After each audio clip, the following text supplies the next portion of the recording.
And while the sailors on the Lincoln fight his war,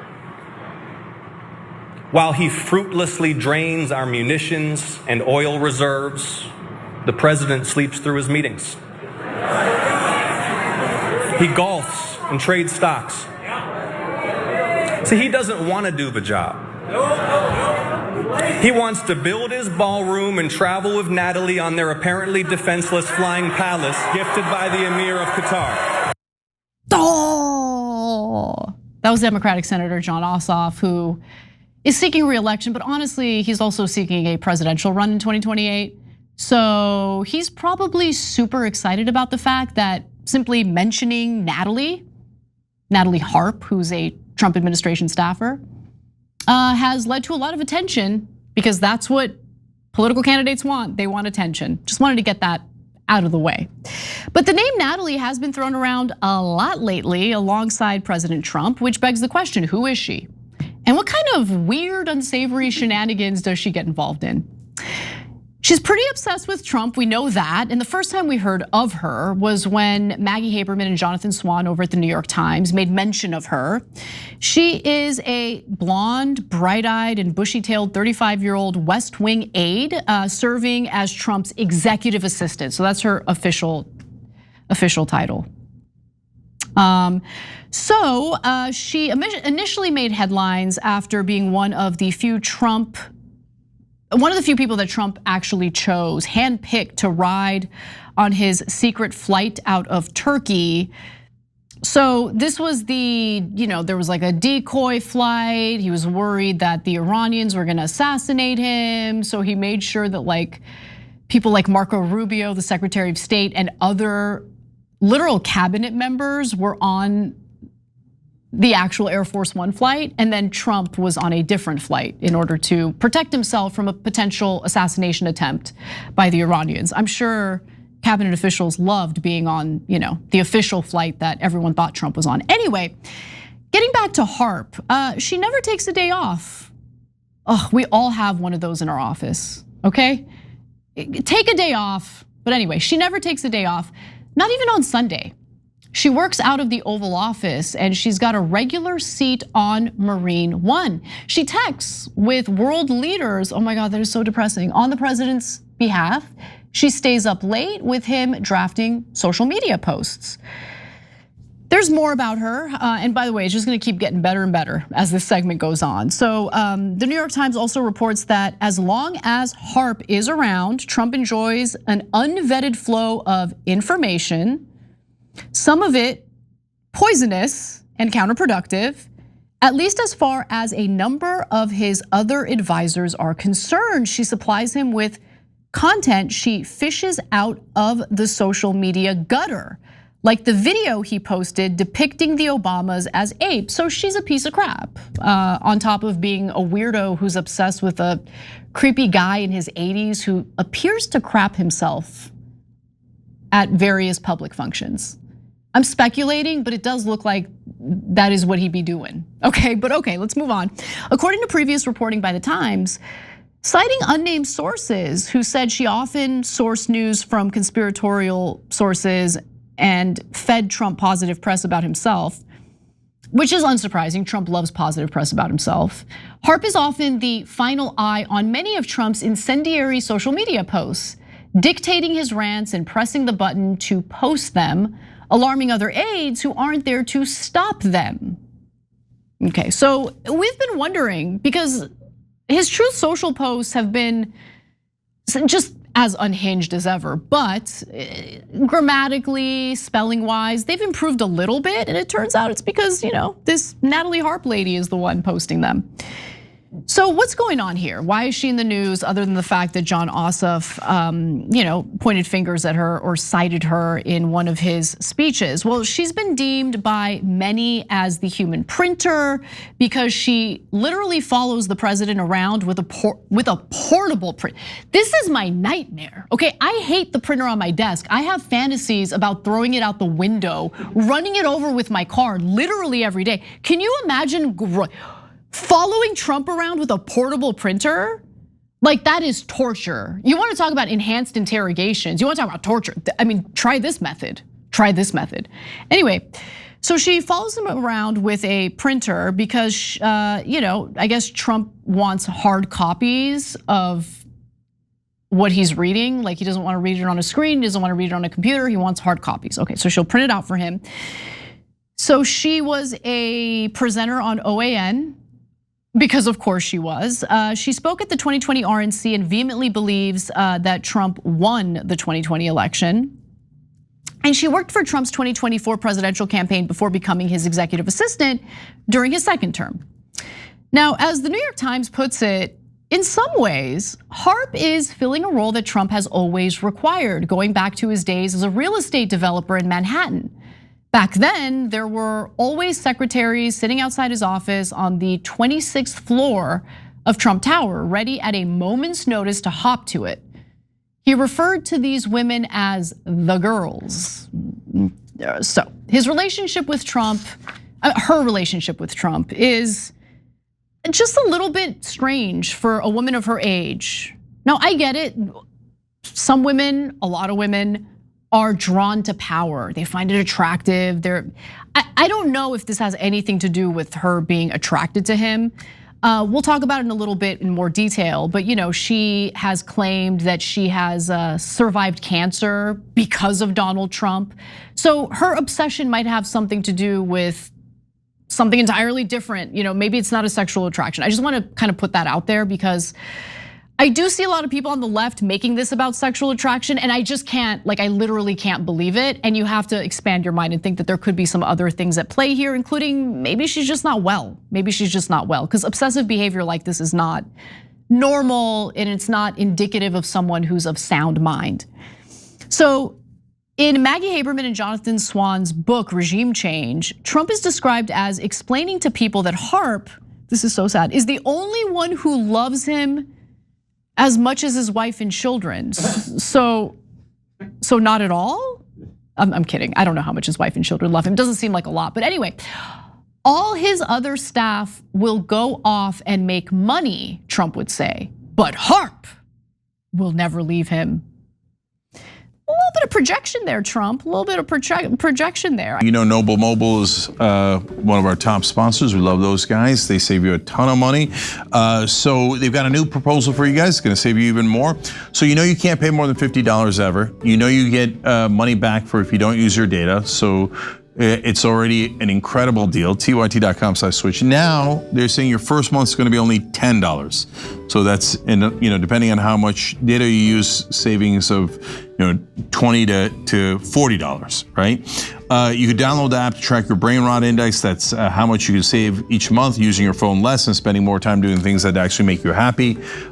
So just a ton of wins in here, and the cell phone service for me has been perfect. I didn't have to change my phone or anything else on the phone. So please don't waste money. So if you're paying over $50, definitely. I think if you're paying over $30, switch now and you get the first month for $10. So TYT.com/switch, TYT.com/switch. I mean, he has spent his second term being the most corrupt, self-enriching president of all time. So you want to talk about people who are more interested in making money. I mean, the fish rots from the head down. So she's very devoted to Trump to the point that her displays of devotion have reportedly unnerved colleagues, and that's according to the New York Times as well. Several videos shared with the Times show Harp sprinting across great distances to keep up with Trump's golf cart. Oh, so sad. As it putters across his course in Scotland. Quote, "I am so sorry if I was an embarrassment walking the course in Scotland," she wrote in a letter to the president that was viewed by the Times. Okay, the letter goes on to say, quote, "I want things to always be right between us." Please stop, please stop. "I want things to always be right between us. I also know I've been distracted all week, forgetting to eat throughout the days and even forgetting to sleep and only catching a couple hours at a time." That sounds like me when I fell in love with my husband, who's hot, like really hot. Okay, but anyway, the letter concludes, "With all my heart, Natalie." So she's done other creepy things, which I have reacted to very minimally on social media. Let's put up graphic 8. So Christopher Hale had posted, according to CNN, after being denied a place in Donald Trump's motorcade en route to his criminal trial in New York City, Natalie Harp jumped into the trunk of a vehicle so she could remain close to him. That is psychotic behavior. There is literally no one in the world I would do that for, including my husband, and I love him a lot, okay? Like that's not normal, it's not normal behavior. Like there's a codependency, weird situation going on here. So why is she so infatuated with Trump? Well, Natalie's brother, Preston, spoke to CNN's Aaron Burnett about his sister's relationship with the president. And I should note that she is apparently estranged from the brother that was noted earlier in the interview. That being said, here's what else he had to say. What do you think drew her to him? Not her. Yeah. Well, my mom raised us with the idea that American exceptionalism was the correct way of looking at things. That the United States is the boss of the world. That slavery was back then, that was normal. People weren't bad because they had slaves.